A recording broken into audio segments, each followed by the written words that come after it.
भगवान शिव के 13 रहस्यमय से 15 से 20 हजार वर्ष पूर्व वराह काल की शुरुआत में जब देवी देवताओं ने धरती पर कदम रखे थे, तब उस काल में धरती हिमयुग की चपेट में थी। उस दौरान भगवान शंकर ने धरती के केंद्र कैलाश को अपना निवास स्थान बनाया। विष्णु ने समुद्र को और ब्रह्मा ने नदी किनारे को अपना स्थान बनाया था। पुराण कहते हैं कि जहां पर शिव विराजमान है उस पर्वत के ठीक नीचे पाताल लोक है, जो भगवान विष्णु का स्थान है। शिव के आसन के ऊपर वायुमंडल के पार क्रमशः स्वर्गलोक और फिर ब्रह्मा जी का स्थान है, जबकि धरती पर कुछ भी नहीं था। इन तीनों से सब कुछ हो गया। वैज्ञानिकों के अनुसार तिब्बत धरती की सबसे प्राचीन भूमि है और पुरातन काल में इसके चारों ओर समुद्र हुआ करता था। फिर जब समुद्र हटा तो अन्य धरती का प्रकटन हुआ और इस तरह धीरे धीरे जीवन भी फैलता गया। भगवान शिव दुनिया के सभी धर्मों का मूल है। शिव के दर्शन और जीवन की कहानी दुनिया के हर धर्म और उनके ग्रंथों में अलग अलग रूपों में विद्यमान है। भगवान शिव के अनमोल वचनों को आगम ग्रंथों में संग्रहित किया गया है। आगम का अर्थ ज्ञान अर्जन। पारंपरिक रूप से शैव सिद्धांत में 28 आगम और 150 उपागम हैं। शिव पुराण, शिव संहिता, शिव सूत्र, महेश्वर सूत्र और विज्ञान भैरव तंत्र सहित अनेक ग्रंथों में अनमोल वचनों को संग्रहित करके रखा गया है।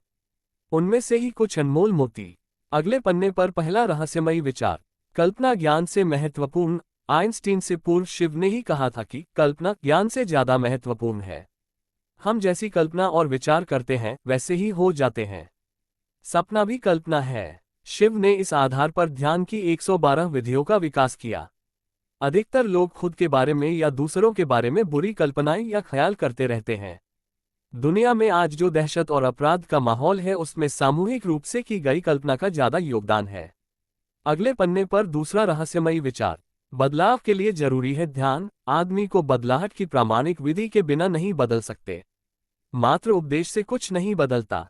भगवान शिव ने अमरनाथ गुफा में माता पार्वती को मोक्ष की शिक्षा दी थी। पार्वती और शिव के बीच जो संवाद होता है उसे विज्ञान भैरव तंत्र में संग्रहित किया गया है। इसमें ध्यान की 112 विधियां संग्रहित है। अगले पन्ने पर तीसरा रहस्यमयी विचार। शून्य में प्रवेश करो। विज्ञान भैरव तंत्र में शिव पार्वती जी से कहते हैं, आधारहीन शाश्वत निश्चल आकाश में प्रविष्ट हो। वह तुम्हारे भीतर ही है। अगले पन्ने पर चौथा रहस्यमयी विचार। भगवान शिव कहते हैं, वामो मार्ग परमगहनो योगितम प्रगम्य, अर्थात वाम मार्ग अत्यंत गहन है और योगियों के लिए भी अगम्य है मेरुतंत्र। भगवान शिव के योग को तंत्र या वामयोग कहते हैं। इसी की एक शाखा हठ योग की है। अगले पन्ने पर पांचवा रहस्यमयी विचार। आदमी पशुवत है। मनुष्य में जब तक राग, द्वेष, ईर्ष्या, वैमनस्य, अपमान तथा हिंसा जैसी अनेक पाश्विक वृत्तियां रहती हैं, तब तक वह पशुओं का ही हिस्सा है। पशुता से मुक्ति के लिए भक्ति और ध्यान जरूरी है। भगवान शिव के कहने का मतलब यह है कि आदमी एक अजायब घर है।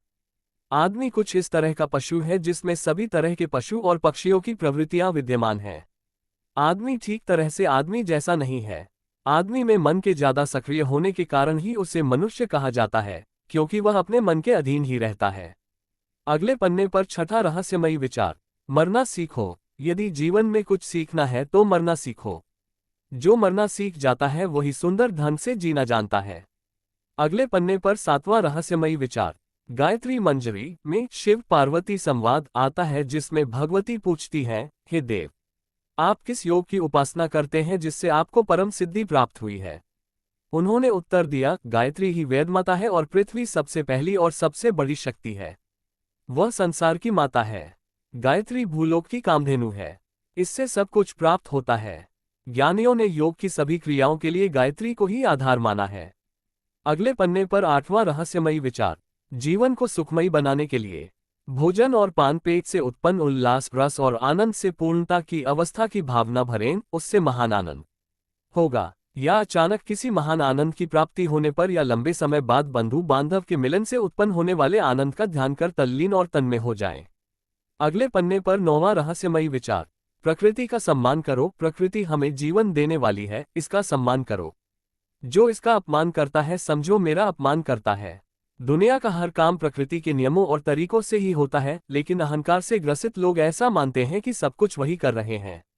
अगले पन्ने पर 10वां रहस्यमयी विचार। विस्मयो योग भूमिका। स्वपदन शक्ति, वितर्क आत्मज्ञान, लोकानंद, समाधि सुखम शिव सूत्र।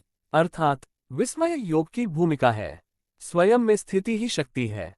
वितर्क अर्थात विवेक आत्मज्ञान का साधन है। अस्तित्व का आनंद भोगना समाधि है। अगले पन्ने पर 11वां रहस्यमयी विचार। अपनी तरफ देखो, न तो पीछे न आगे। कोई तुम्हारा नहीं है। कोई बेटा तुम्हें नहीं भर सकेगा। कोई संबंध तुम्हारी आत्मा नहीं बन सकता। तुम्हारे अतिरिक्त तुम्हारा कोई मित्र नहीं है। शिवसूत्र। अगले पन्ने पर 12वां रहस्यमयी विचार। आत्मा चित्तम कलादीना तत्वानाम विवेको माया मोहावरणात् सिद्धि जागृत द्वितीय कर। शिवसूत्र। अर्थात आत्मा चित्त है, कला आदि तत्वों का अविवेक ही माया है। मोह आवरण से युक्त को सिद्धियां तो फलित हो जाती हैं, लेकिन आत्मज्ञान नहीं होता है। स्थायी रूप से मोह जय होने पर सहज विद्या फलित होती है।